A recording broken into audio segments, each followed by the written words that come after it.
નમસ્કાર વિદ્યાર્થી મિત્રો, ધોરણ 10 વિજ્ઞાન પાઠ 1 રાસાયણિક પ્રક્રિયાઓ અને સમીકરણો.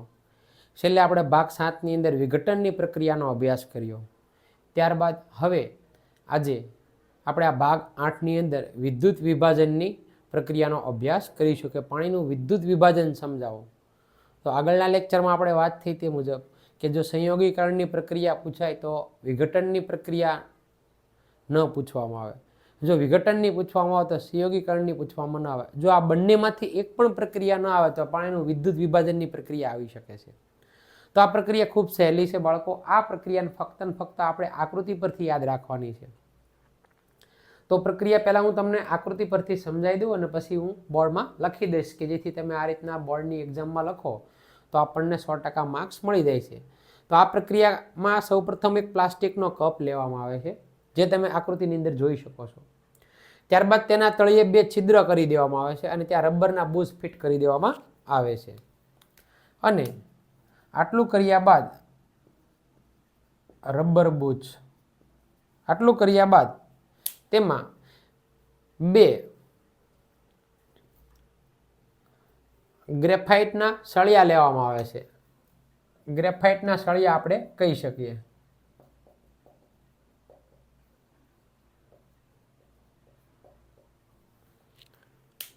અને ત્યારબાદ તેને 100 વોલ્ટના 20 કોષની સાથે જોડી દેવામાં આવે છે અને વચ્ચે એક સ્વિચ છે તે ગોઠવવામાં આવે છે. હવે આ ગ્રેફાઇટના સળિયા સંપૂર્ણ ડૂબી જાય તેટલું તેમાં પાણી ભરવામાં આવે છે. પાણી ભરી દીધા બાદ તે બંને સળિયાની પર 2 કસનળીઓ ઊંધી ગોઠવવામાં આવે છે. અને આટલું કર્યા બાદ આ જે સ્વિચ છે એને શરૂ કરી અને આ એનોડ અને કેથોડના જે ગ્રેફાઇટના 2 સળિયા લીધા છે તેમની રાસાયણિક પ્રક્રિયા થાય તેનું અવલોકન કરવામાં આવે છે. અહીં અવલોકન કરતા જણાય છે કે થોડા સમય બાદ જે કસનળીનો ભાગ છે ત્યાં કોઈ વાયુ ઉદ્ભવેલા હોય તેવું લાગે છે. અને આપણે જોઈ શકીએ છીએ કે જે કેથોડનો સળિયો છે ત્યાં હાઇડ્રોજન વાયુ ઉદ્ભવે છે અને એનોડનો સળિયો છે ત્યાં ઓક્સિજન વાયુ ઉદ્ભવે છે. આમ પાણીનું વિદ્યુત વિભાજન થઈ શકે છે. તો આટલું જે હું બોલ્યો છું તે આપણે લખી દઈએ કે સૌપ્રથમ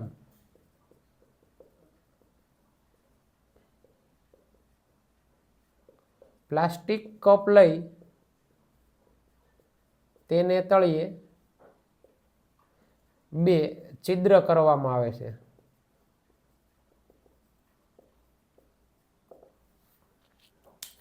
પ્લાસ્ટિક કપ લીધો તેના તળિયે 2 છિદ્ર કરી દીધા.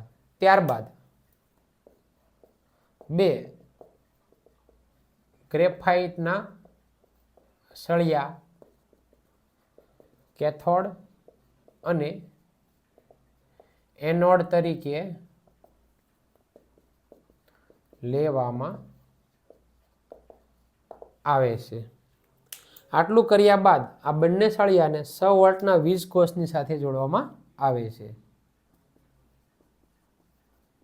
ત્યારબાદ બંનેને 100 વોલ્ટના 20 કોષની સાથે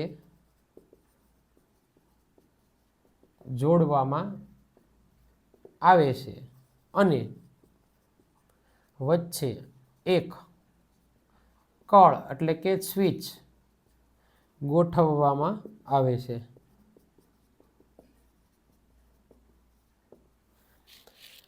આટલું કર્યા બાદ તેમની અંદર એટલે કે પ્લાસ્ટિકના કપની અંદર પાણી આ ગ્રેફાઇટના સળિયા ડૂબી જાય તેટલું ભરવામાં આવે છે. ત્યારબાદ આ પ્લાસ્ટિક કપમાં ગ્રેફાઇટના સળિયા ડૂબી જાય તેટલું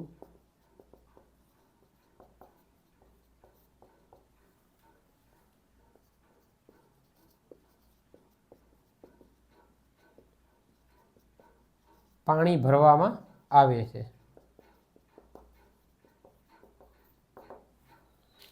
આટલું કર્યા બાદ તે બંને ગ્રેફાઇટના સળિયા પર ઊંધી કસનળીઓ ગોઠવવામાં આવે છે.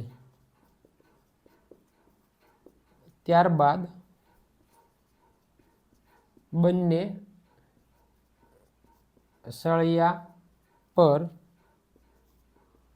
ઊંધી કસનળીઓ ગોઠવવામાં આવે છે.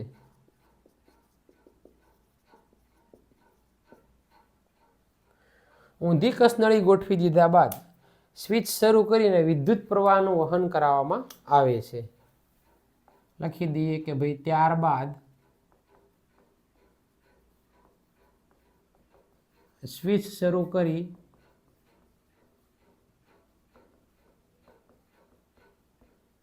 વિદ્યુત પ્રવાહનું વહન કરાવવામાં આવે છે અને અવલોકન કરવામાં આવે છે. ત્યારબાદ આપણે લખીશું અવલોકન.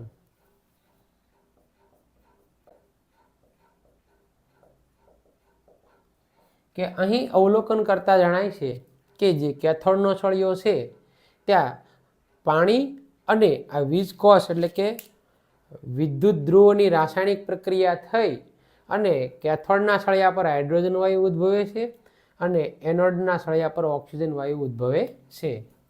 કે અહીં અવલોકન કરતા જણાય છે કે પાણી અને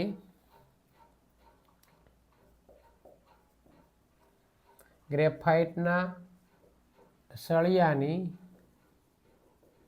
વીજ કોષ મળતા અથવા તો વિદ્યુત મળતા રાસાયણિક પ્રક્રિયા થઈ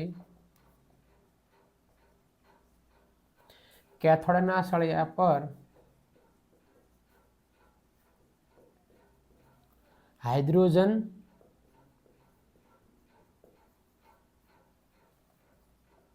વાયુ અને એનોડના સળિયા પર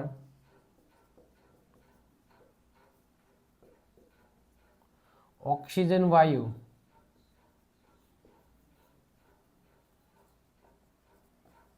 મળે છે.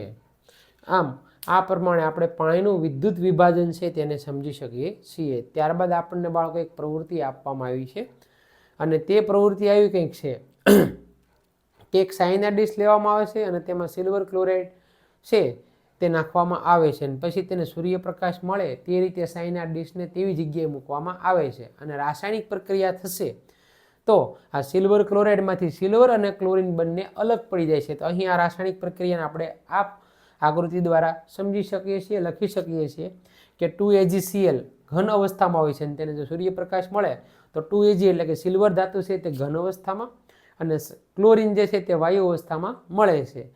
એટલે આમ જોઈએ તો આ એક વિઘટનની પ્રક્રિયા છે કારણ કે એક પ્રક્રિયકમાંથી બે નિપજો મળે છે કે જે હમણાં આપણે ભાગ 7માં વાત કરી તે મુજબ. એવી જ રીતે આપણે સિલ્વર બ્રોમાઇડ છે તેનું પણ વિઘટન કરી શકીએ છીએ અને તેમાંથી પણ આપણે બ્રોમિન મેળવી શકીએ છીએ કે 2AgBr એટલે કે સિલ્વર બ્રોમાઇડ સૂર્યપ્રકાશ મળે તે જ રીતે સાઇનાઇડ ડીશમાં મૂકી અને રાસાયણિક પ્રક્રિયા થશે તો 2Ag એટલે કે સિલ્વર અને બ્રોમિન છે તે વાયુ અવસ્થામાં આપણને મળે છે. અહીં આપણે જોઈ શકીએ છીએ કે સિલ્વર ક્લોરાઇડમાંથી સિલ્વર અલગ પડી જાય છે, સિલ્વર બ્રોમાઇડમાંથી પણ સિલ્વર આપણને અલગ મળી જાય છે. તો દરેક વિદ્યાર્થી મિત્રો આ પાણીનું વિદ્યુત વિભાજન છે તેનો ફટાફટ સ્ક્રીનશોટ લઈ લો.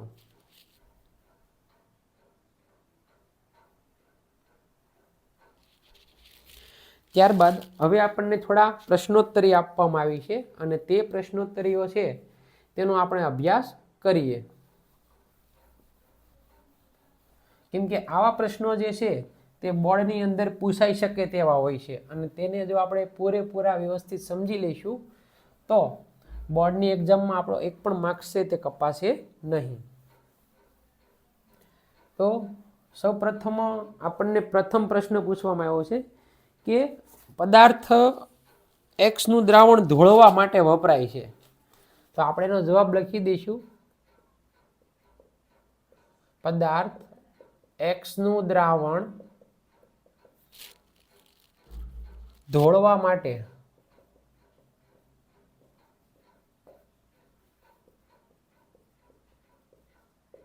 વપરાય છે.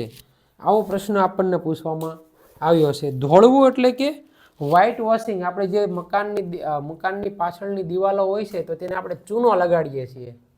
તો પદાર્થ એક્સ જે છે તો એક્સ બરાબર ચૂનો છે અથવા તો કળી ચૂનો છે, જેનું અણુસૂત્ર થશે CaO. અગાઉ આપણે વાત કરી છે તે મુજબ કેલ્શિયમ ઓક્સાઇડ પણ એને કહેવામાં આવે છે, અથવા લખી દઉં કેલ્શિયમ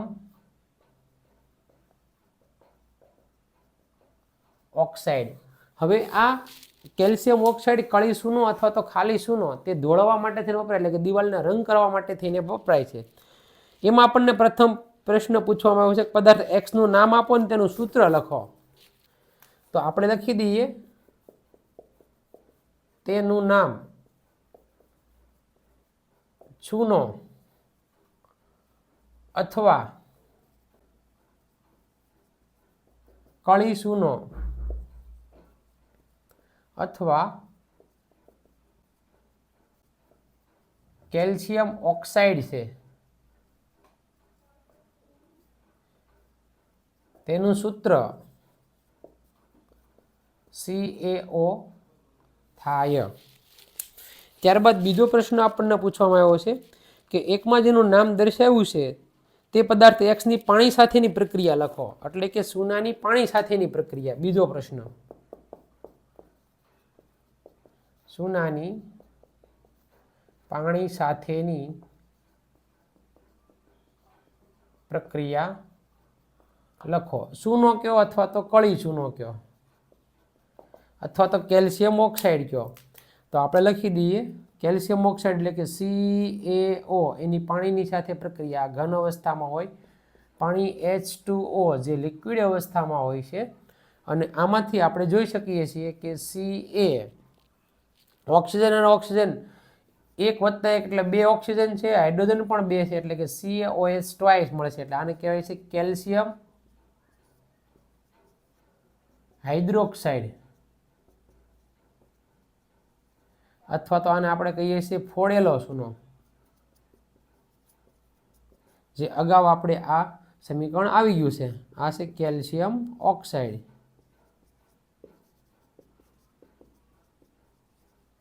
અને આ છે પાણી. તો આમ આ રીતે આપણે બીજા પ્રશ્નોનો જવાબ આ રાસાયણિક પ્રક્રિયા દ્વારા લખી શકીએ છીએ. ત્યારબાદ છે બીજો પ્રશ્ન કે પ્રવૃત્તિ 1.7માં એક કસનળીમાં એકત્ર થતો વાયુનો જથ્થો એ બીજી કસનળીમાં એકત્ર થતા વાયુના જથ્થા કરતાં બમણો છે. શા માટે? આ વાયુનું નામ દર્શાવો. તો હમણાં જે આપણે પાણીનું વિદ્યુત વિભાજન જોયું તો તેમાં કેથોડ ઉપર હાઇડ્રોજન અને એનોડ ઉપર ઓક્સિજન વાયુ ઉત્પન્ન થતો હતો. તો ઓક્સિજન કરતાં હાઇડ્રોજન વાયુ છે તે બમણી માત્રામાં ઉદ્ભવે છે, કારણ કે પાણીનું અણુસૂત્ર H2O છે. તો ઓક્સિજન કરતાં પાણી જે છે ઓક્સિજન કરતાં હાઇડ્રોજન જે છે તેના મોલ ડબલ છે. આથી સ્વાભાવિક છે કે ઓક્સિજન કરતાં હાઇડ્રોજન વાયુ જે છે તે બમણી માત્રામાં ઉદ્ભવે છે. તો આમ આપણે આ રીતે આ પ્રશ્નના જવાબ છે તે આપી શકીએ છીએ. તો દરેક વિદ્યાર્થી મિત્રો આ ભાગ 8 છે તેનો સ્ક્રીનશોટ લઈ લો, અને હવે નેક્સ્ટ ટાઈમ ભાગ 9ની અંદર આપણે વિસ્થાપન પ્રક્રિયા છે તેનો અભ્યાસ કરીશું.